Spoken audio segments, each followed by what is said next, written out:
I think the prayer line has helped me really solidify my beliefs. They've turned from conceptual to actually experiential, really finding myself speaking and behaving in different ways, ways that are more reflecting of what I believe is true, and that is that only God is true. That has become very black and white for me, and that has been helped by the prayer line enormously, because what I am constantly aware of when I'm on the prayer line is that there are only divine outcomes. And the more I say that, the more deeply embedded that becomes in my consciousness. And I'm really, really thankful for that. It really does show that practice is the only way, really, the way to replace your ordinary inherited thoughts.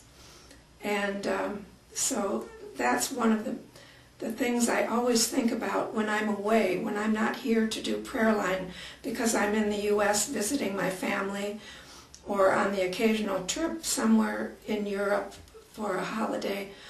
I always miss the prayer line a lot because it's so easy to get caught up in the world of appearances, especially when they're pleasant. And before I realized the power of prayer, I used to think that I had to be in crisis before I could really connect with God. And now that I know the power of prayer, I realize how important it is all the time. And as some Unity writer, I think, said, who wants happiness with a hangover? Which is what it is if you get caught up in just the pleasures of the moment without realizing everything comes from God. And if it isn't good, it isn't real, because it doesn't come from God. And all this made-up stuff the world has inherited is just a waste of time, really. It's not bad or good, it's just a waste of time. Well, I realized more and more how the people in our lives, the people we're closest to, are our biggest helpers, because they show us our patterns. They show us the ways in which we get trapped by the false self, the personal identification, and forget so easily who we are. It's harder to do that when you're not totally identifying with another person and their particular personal identity. When you have that going on, you have all kinds of opportunities to recognize and be grateful for showing you what you're thinking. I mean, it's not habit to notice what we're thinking for most of us, but it's getting to be more and more habit for me to notice what I'm thinking. As soon as I feel something and notice what I'm thinking about it, I can make a choice. And it's really the only way we can choose something besides the automatic programming, which isn't a choice. We have to notice first.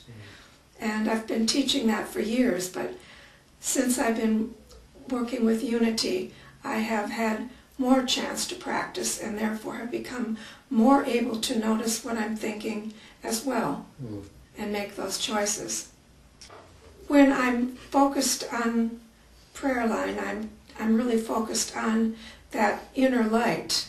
And it is like turning on a light switch, and you are really in a different place, coming definitely from the heart. So you're able to transcend that immediate fear for them. And the more practice I have doing that, the more I can apply it to a situation close to home. and say, oh, but this is just God expressing, and we don't understand what it means. It doesn't matter. How can we know God's agenda? The overall big picture, which is everyone's good. How could we possibly know that? And it's such a relief to say, I don't have to know that. I just have to know that there's nothing but God's love here, and just open up to receive that. And it's so powerful.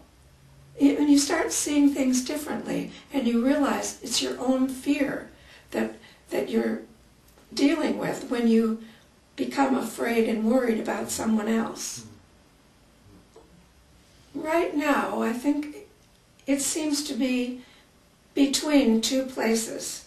Between the place of, it's up to us, we have to get with it, with faith and whatever, and fix whatever our things are that we're projecting, and create better health for ourselves and others, and create better jobs and whatever. We have to do this. I think that's the old way. I think the new way, definitely where I am now and where I see a lot of others in unity as well, which is comforting, I know I'm not alone, is that everything is perfect already. And the more we can see that, I believe, the greater blessing we are to others as well as ourselves. Mm-hmm.